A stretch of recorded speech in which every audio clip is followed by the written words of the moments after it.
Let's go. You know it's What's going on, Box Talk family? Welcome to another episode of Box Talk with Luis Madrid.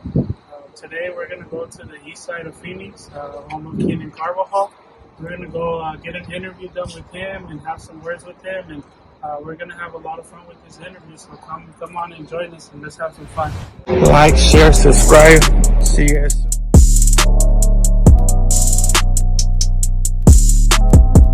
What's going on, everybody? Welcome to another episode of Box Talk with Luis Madrid. Today we have a real special guest. We have a 126-pound fighter here, Keenan Carbajal. How you doing today, sir? Good, man. Good. Family. Perfect. Well, just to get started a little bit, can you tell us a little bit about your background, just for the people that may not know you? You know, where you grew up, how you got introduced to boxing and whatnot. Right on. So I'm born and raised in Phoenix, Arizona. I was raised around the sport. You know, my thoughts of being a trainer ever since I was a little kid. I mean, even past my memory, I've been around the sport. He started training me when I was 8, and ever since then I've just been in the gym. Or I've always been in the gym, but training I started when I was 8. And I had my little routine.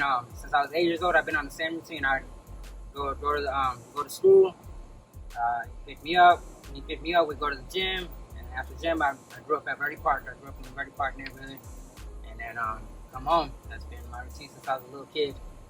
How long did it take you to have your first amateur fight? My first amateur fight, it wasn't until I was about 12 years old. When I was 12, my thought that his experience, it was like he didn't really believe in like rushing it. You know what I mean? This sport, if this is what you want to do, like you got to take care of yourself. You got to take care of your body. And there was no point in fighting at such a young age. So like he trained me, and then at 12 he finally let me fight. Were you kind of anxious to get started, or you weren't really thinking about it too much? Yeah, hell yeah. It's funny. Like when you first go to the gym, you hit the bag, you think, all right, I'm ready to fight whoever. All right, let's fight. So I thought I was gonna fight like the first week or whatever, but nah, it took a long time. I remember when I walked in, I thought I'd get my gloves and do the whole movie scene and all that, but he just put me on the line, and I was just practicing jabs, right hands, back and forth for like the first month, basically. And then your first sparring session? My first sparring session was with him. Oh, okay. Yeah. It's funny because everybody gets mad at me because I don't fight from the outside, but I've been sparring him since I was a little kid. So I always tell him, I'm like, I learned to fight inside from sparring you. Like I would always have to come in and get in on him. So it worked for me. I ended up being taller and then knowing how to fight on the inside. That's cool, and that's something that you kind of cleared that up already. But I wanted to ask you about that too. All right. I've been at a lot of your fights, and I feel like sometimes there's people behind me that maybe don't know you. They're there for someone else, and it's their first time seeing you, and they get irritated. Like, why isn't he using his height? Why isn't he, using his height advantage and his jab and this and that? Yeah. It's just, he can box, but for some reason he just likes to bang. I know. You said it yourself. Like I love to fight. Like I just love to bang. Like since I was a little kid, like I love to fight. Like I just love the thrill. I love to sit there and just duke it out. And it's either you or me. Let's do this. But I can't box. Like if that's what people want to see, then I'll do it. But I thought you guys liked seeing me banging. Like whatever, it don't matter. Do you kind of just go into that mentality to just kill, or do you try to box and then you get hit and you're like, okay, never mind? So I do, yeah. All right, like my last fight. All right, so I walked in, boom, jab, right hook. They all landed. I was like, oh, this is easy. Bam. I'm jabbing. I'm starting off, and then this one catches me. Oh hell no! Let's fight this. Come on. And then I stand there toe to toe, like. Change of plans. Like, yeah, I could do it. And then, I'm successful at what I do. Like, I could sit there and I could walk anybody down. I could sit there and stand with anybody, but I guess I got to show that I could box, too. So you thought that get mad when you go back to the corner? You change the game plan? Nah, when we come home. He never shows no sign of stress, anger, nothing in the corner. It's always, it's real.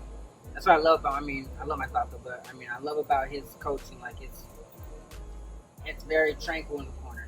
Everything's real calm, and he's always keeping it like very, very even pace. Like you feed off that. Exactly. Cool. And what about amateur fights? How many did you have? Not a lot. No, I probably had about maybe 30, somewhere around there. I've been around the sport a long time, but I mean, as any boxer could tell you, ring experience, like actually getting in there to fight, it's a whole different game. So yeah, like I have a lot of knowledge and stuff, but as far as hands-on experience, I'm still young in the sport now. I'm still learning every day. And as a pro, like I'm learning on the job. Did you feel like your style just suited the pros better? Oh yeah, hell yeah. I mean, I don't know if people ever noticed, like it's called amateur boxing, as opposed to a professional fight. You know what I mean? So like, I've always fought. I've always like tried to hurt, not score points. I've tried to hurt you. Right. You don't want to leave it up to the judges. No, judge.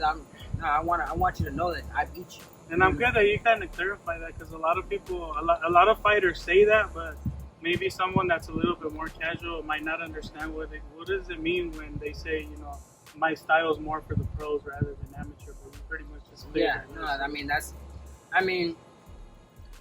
yes, I do know how to box, even for having such a short amateur career. I mean, the reason I say that is because I feel like in the amateurs, that's where you learn the score system. You learn how to jab, get back, jab, boom, boom. You learn how to score points. I didn't really have that so much. I know how to boom, boom. Like I know how to hurt you. You have bad intentions. Yeah, you know what I mean? So, I mean that short-lived amateur career, that's probably why like I'm a little delayed to boxing. Cool, man. Well, what about this quarantine? What have you gotten out of it? How did it kind of affect your previous plans? What have you been doing to kind of stay busy? What might be next for you? Right. So, as far as the quarantine, I think a lot of athletes could agree, like it really didn't change too much because, I mean, especially for boxers, like you really got to dedicate your life to this. Like, I'm still working out every day. I'm still, like, it's really my lifestyle. I mean, I guess the plus side to it is I have company, you know what I mean? Like I have, it's like, oh, I get to see everybody now. And that, I mean, that's the benefit of it, of this, like, of the quarantine is like, I don't have to stress for time with my loved ones. Like I love spending time with my little sister. I have a newborn. I have a 3-week-old right now. My son is only a year. Like I'm constantly like trying to find time for them when everything picks up. But now that we're locked down and everybody's here, I have my kids. I got my little sister, my little brothers. Like everything's cool. Like I don't gotta like stress over time. You know what I mean? That's the positive thing about it. And as far as what was the next question? You had a quarantine baby? I got a quarantine baby, yeah. Congratulations on that, man. And how has that changed you, if any? Just being a father, how has fatherhood made things better, changed them for you as a person or as a fighter? It does, I can't change me. I'd like to think like I live my life a certain way, like to prepare myself for kids. Everything I've done was to come together and to have kids, you know what I mean? And and as much preparation as I had and as much as like I did to make sure I lived a good life so that my kids would come smooth in, like it's still like it's very like impactful, like especially my little girl. You know what I mean? It's like, ooh, like man, you're so little. Yeah, like it really does. It does affect you. Like it's strong. I'm completely in love with her. My son too. I'm thankful. And like I said, I appreciate my life and everything that formed the man that I am. Like my little sister, my little brothers. Like they completely prepared me to be a parent. Like I'm so thankful for them. That's awesome, man. Well, congratulations on your little girl. That's exciting, man. Do you feel like an extra flyer now as far as your boxing career? Oh, now you hell yeah. 2 mouths to feed. Hell yeah. All of it. All that stuff. And then it's like, at the end of the day, like I gotta come to bed, I gotta look at you, like I gotta be able to look at you and know that I gave it my all every day. Especially when like with her, like she hasn't seen me fight yet. Like my son, you saw my last fight, like I was gonna go to war. I wasn't gonna let my son see me lose, you know what I mean? Like you do have that fire. It's like I gotta answer to you. Like you're a little baby. Like I I gotta do this. It's an extra push. Exactly. Cool. That's awesome, man. Well, congratulations on that again. And right now, do you still have the same belts? You still have the IBF Latino and the WBC? Yeah. I'm assuming those belts were starting to get you closer to maybe like that world title fight or an eliminator or something like that. So yeah. Is there anything that you can talk to us about that was probably going to happen before quarantine, and now what do you think might be next, if anything?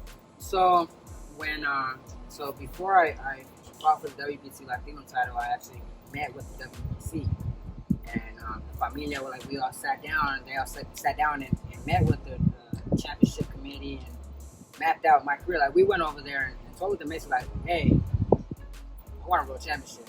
Like, I'm straight for the gusto, you know what I mean? So we mapped it out, and the Latino title was the first step, and then we had plans after that.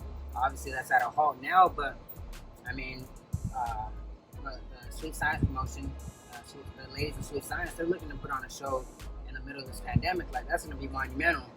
Like, hopefully, I'll have a date for you guys soon, but that's something that's in the works. And how does that come about?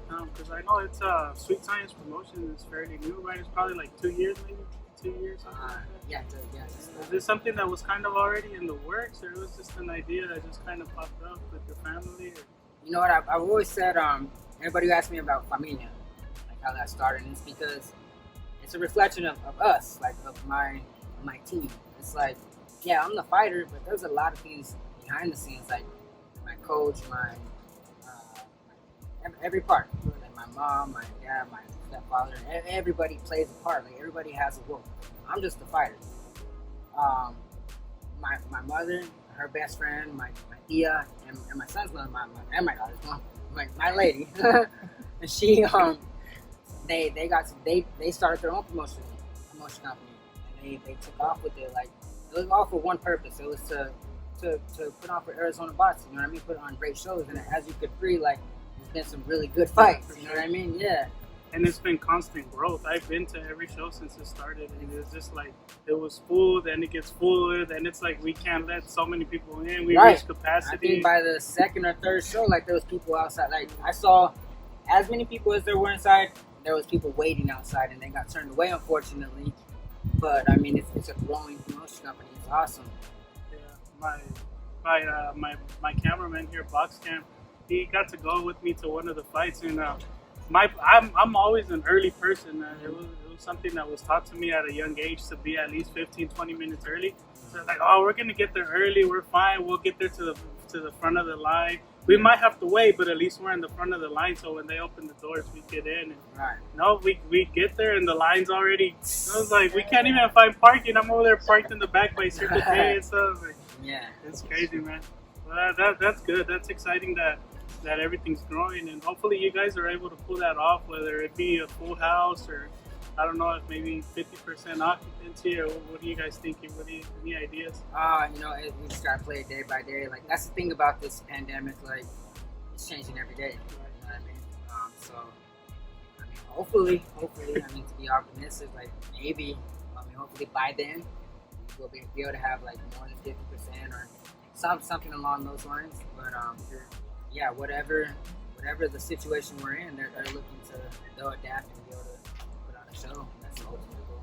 That's exciting, man. Appreciate it. Thank you. Cool. Sounds good, man. Well, just want to ask you a couple of questions on some potential upcoming fights. None of these are confirmed yet, but I just want to get your thoughts on them. It's 3 potential upcoming fights. All right, see what you think about that. Okay. So the first one is if it ends up happening to Oscar Valdez and Berchel for the WBC at 130. Oh, damn, I should move up to 130. They ain't throw me in the midst. But that's a good fight. You know, Oscar, I think, has more style. And I think he probably is just as strong. Like, here's the thing, I haven't seen Berchel in person. Like, I've fought Oscar, I've been next to him, so I know him. But Berchel, like, he looks like he hits really hard on TV. How that translates to in person on the ring, I don't know. Oscar, I think Oscar would answer that. He has more style. sure, man. And the next one, this one almost sounds like it's kind of already confirmed. It sounds like it might be for October 3rd, the Teofimo Lopez versus Lomachenko, the unification fight at 35. That's a damn good fight. You know, I have a little vendetta against him because he beat Linares. That's like my favorite fighter of this like new generation. Linares is like, that's a bad dude right there. So I'm hesitant to bet against Lomachenko, but Teofimo's it's a young, hungry, strong, really strong. I don't know if he's ready for Lomachenko. Athletically, yeah. Man, I don't know. If you had to bet the house on I had to bet the house, I'd have to go the better boxer, and that's Lomachenko. Yeah. They say that he's aging already, but I mean he hasn't really taken any punishment. I don't think he hasn't taken any punishment, and on top of that, he takes very good care of his body. You could tell, like he's staying active even outside of boxing. Like the stuff that he's doing a lot of cognitive training, and that's keeping his mind sharp. Like that is highly impressive, and that's what's going to keep him young. All the tennis ball workouts, like the number punches and all that, like all that stuff like that. That's going to keep his mind sharp, and that's. Like they say you're only as old as you feel. You know what I mean? And I think him being responsible with his body and maintaining and how he takes care of himself, that I don't think he's aged a lot. For sure. And then the final fight that I want to ask you about is if it does end up happening is the trilogy with Fury and Wilder. Yeah. Now here's the thing. I don't know. They talking about that right back. Well, they were talking about AJ and Fury, but I think they have a clause to fight again. So I mean, I don't know if they can get around that, but I don't think Wilder. I'm saying for Wilder. Yeah, I don't think because Wilder, I don't. Because from what I heard, Wilder wants it right away. Of course he does, but he wants it. Of course he does, but I don't know if he's ready for it. Right. Like you know how it is. You let me get right back at you. Like that's the fighter in us. But I don't think that's a good idea for him because I don't think that he will. I don't think he's recovered all the way. Like Fury put a beat down on him. Like he hit dude to the body and he went flying. You know what I mean? Like you don't recover fast from that kind of stuff. So I mean, I'm gonna go with Fury, but damn, Wilder. That dude just has to hit you one time. He knows that. He always has a puncher's chance. It's more than that. Like, they say that about everybody. You got a puncher's chance. That man, like, he has one hand, one way. Like, that fool will knock you and send you to the ground. Like, he's damn strong, but the way he lost, I don't think he come back from that right away. Especially at that age. He's like 34 already. Really? Yeah. He's one of my favorite fighters, but I personally think the same thing. Yeah. I don't know if it's mental. It's more mental. I think mentally he should recuperate, go knock somebody else out, and then come back and punch. Get that confidence. Exactly. Because he took too many punches, and you could tell like it was his first time. I mean, it was his first loss, but it was his first time ever getting cracked like that. You know what I mean? Like you gotta learn how to handle that. I think Luis Ortiz hurt him too. I don't know if you remember in the first first fight, he almost got him out of there. But he didn't send him down. Like it's different. You get sent to the mat. That's a lot to get over mentally. For sure. And you actually got to briefly meet Fury, didn't you? At like the Vegas airport or something. Yeah, on my way to the airport when I went to go meet the WBC. Yeah, and I would imagine that's a large human being. Huh? My God. I never felt so small in my life. You're not a small guy. Like I had to like look up and the dude is big. Yeah. Cool. And his legs they don't look too much bigger than mine. It's funny. That's awesome, man. For sure. All right, now, well, to finish up, we like to do something called rounds of boxing. All it is just rapid fire questions. Most of them only require one answer or a brief answer, all right? So in this case, we're doing rounds of boxing with Keenan Carbajal. And let's go ahead and get started. So the first question is, what is the first thought that crosses your mind when you wake up? Run. Okay, for sure. I have to get it out the way. Like, if I get up and go, boom, it'll be easy. But if I don't, I just kind of fight it off all day. Yeah. How early is that run? 5. Oh, man, that's brutal. Hopefully you come back and get a nap, but now with the kids, I don't know if you can. Question number 2 is, if you could have one superpower, what would it be? Time travel. Question number 3, who is your favorite musician of all time, dead or alive?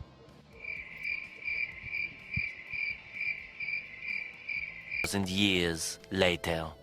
I like Otis Redding, Lil Wayne, Kid Cudi. I think the best rapper of all time is Eminem. Listen to a lot of Kevin Gates too, don't you? Kevin Gates, he's like my favorite. Yeah, that's all I think off the top of my head. For sure. The next one is, the question number 4 is, have you ever had a broken bone? No, I fractured my my wrist though, so I was jumping off the slide. I jumped off the slide, and we used to do that when we were little. We jump off the slide into the pool, but I slipped, and then bam, I landed on my wrist. And then, like I didn't know. Recent? No, I was like 10. But you got like this like circle thing right here, and it popped all the way out. Like my wrist was like bent flat. It wasn't broken? No, that's the no. So yeah, no, I never broke anything, but that's the closest I've gone to it. For sure. Question number 5 is, and me being your friend, I'm pretty sure I know the answer to this, but for the people that don't know, what is your favorite cheat meal or cheat snack? Go ahead. Donuts? Hell yeah. Question number 6 is, if you weren't a professional boxer, what would you be doing today? Professional trainer. Professional trainer? Yeah. I like teaching. So yeah. I wasn't a boxer, I'd be a trainer or a teacher. Just in your blood already. Yeah. And you come from a family of teaching, right? Educated. Long line of boxing, yeah. So teaching. For sure. Question number 7 is, who or what represents La Familia? Us, it's all of us. So everybody obviously like correlates it to me because I'm a boxer, but there's so much more behind the scenes. Like it's my household, it's my extended family, it's my family, it's the fans, it's everybody, it's familia. Like we all make this happen. Like and they encourage me and inspire me and motivate me to be in the ring to fight. Right. So all you, him, everybody, like we're all, this is familia. You mentioned before you kind of elected to get away from the team stuff, right? Yeah, no, I didn't feel like it. Like I didn't think it made enough credit, like to how close we are. Sure. Like anybody that supports me, like I noticed, like if you support me, like you really like you're down with me. Like the ones that are with me, like are really for me, and like I consider them family. For sure. Awesome, man. The next one is, question number 8 is, what is the best life advice you have ever received?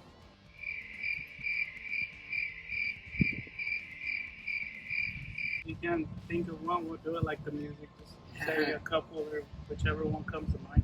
Best life advice I've ever received is to always, so I don't know if I'm allowed to do this, but it wasn't like necessarily advice. It was more like I was taught to be able to think. I was always taught to be able to think past whatever's in front of me. That is always, and to know that there's a process to everything. Everything in life, there's a process to it.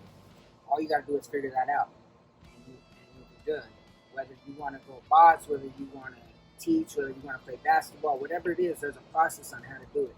And as long as you can figure that out, you'll be able to do that. And just like the power of the mind, like I was always taught the power of the mind to always think, always talk to yourself. Like that has always got me to a lot. Like especially in my fights, like that.